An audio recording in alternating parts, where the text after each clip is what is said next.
नमस्ते।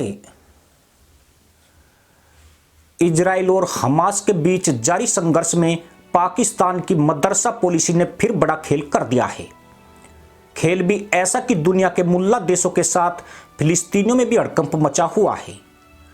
वहीं इजराइल में पाकिस्तान की पॉलिसी की जमकर तारीफ हो रही है।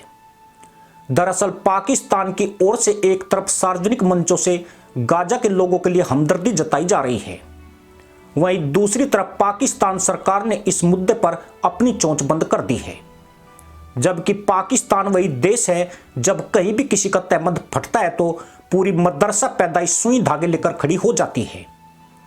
लेकिन इस बार परिस्थितियां बिल्कुल उलट है।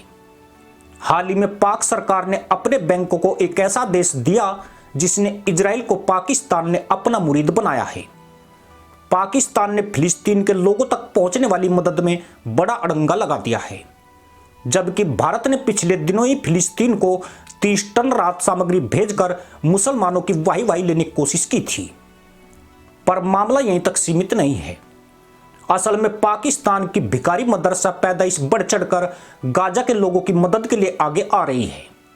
लेकिन पाक सरकार नहीं चाहती है कि उनके देश से कोई मदद गाजा पट्टी पहुंचे। पाक की सरकार ने बैंकों से फिलिस्तीन के लिए आने वाली किसी भी डोनेशन को स्वीकार करने से मना कर दिया है। यानी अब कोई भी डोनेशन फिलिस्तीन के नाम पर आती है तो पाकिस्तानी बैंकों में वो जमा नहीं हो सकती है और न ही वो वहां से निकाली जा सकती है।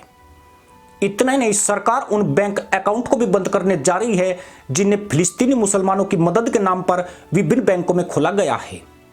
जल्द ही इनमें जमा धन को जब्त करने की कार्रवाई शुरू की जाएगी।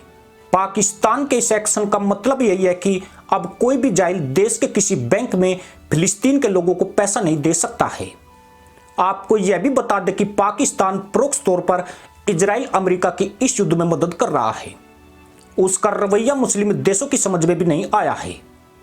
कहा जाता है कि उसके ऊपर सऊदी अरब का भी दबाव है जो उसे उछल कूद करने से रोक रहा है, क्योंकि सऊदी नहीं चाहता है कि पाकिस्तान इस मामले में टांग फंसाकर ईरान की योजना को कामयाब करे।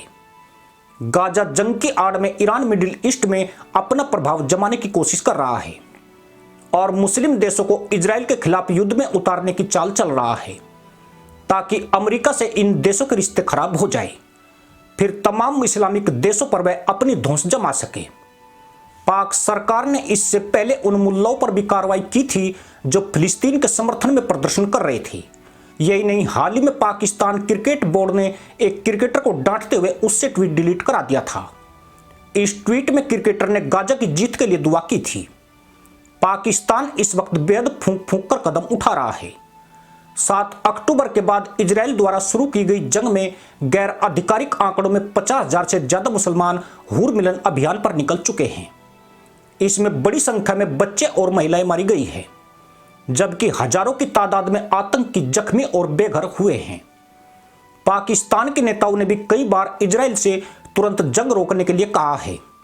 हालांकि सार्वजनिक तौर पर कुछ बयान देने के अलावा पाकिस्तान इस मामले से बचता आया है। इतना नहीं, सरकार की सख्त कार्रवाई के बाद देश में फिलिस्तीन के समर्थन में खास प्रदर्शन भी नहीं हुए। लेकिन अब जिस तरह वह इस मुद्दे से अपने नागरिकों को दूर करने की कोशिश करता दिख रहा है, उसने पाकिस्तान के स्टैंड को लेकर कई सवाल खड़े कर दिए हैं। मुस्लिम देश होने के चलते पाकिस्तान में फिलिस्तीन मुद्दे को यूं भी ज्यादा संवेदनशील माना जाता है, लेकिन इस बार पाकिस्तान का डबल स्टैंडर्ड दुनिया को हैरान कर रहा है। पाकिस्तान से ज्यादा तहमंद लहराओ अभियान तो भारत में हुए हैं, परंतु जितनी कठोर कार्रवाई पाकिस्तान ने फिलिस्तीन समर्थकों पर की है, ऐसा साहस तो भारत भी नहीं दिखा सका है। उसने तो फिलिस्तीन को मदद भेजने से ही किनारा कर लिया है। कहा जाता है कि पाकिस्तान जहां सऊदी अरब के दबाव में है, वहीं अमेरिका के डंडे का भय भी उसे सता रहा है और वह ऐसा कोई कदम नहीं उठाना चाहता है जिससे अमेरिका नाराज हो जाए। यही नहीं, हाल ही में उसे अमेरिकी मदद से IMF से $3 अरब का बेल आउट पैकेज मिला है, जिसके चलते वह डिफॉल्ट होने से बाल बाल बचा है। ऐसे में वह अमेरिका के खिलाफ गया तो गाजा का जो होगा वह तो होगा ही, पाकिस्तान खामख्वाह में अपने तहमद फड़वा लेगा। यही वजह है कि पाकिस्तान सावधानी पूर्वक कदम उठा रहा है और दूसरी ओर उन लोगों पर भी कड़ी निगाह रख रहा है जो फिलिस्तीन के समर्थक हैं। इसी के साथ अनुमति दोस्तों, जय हिंद, वंदे मातरम।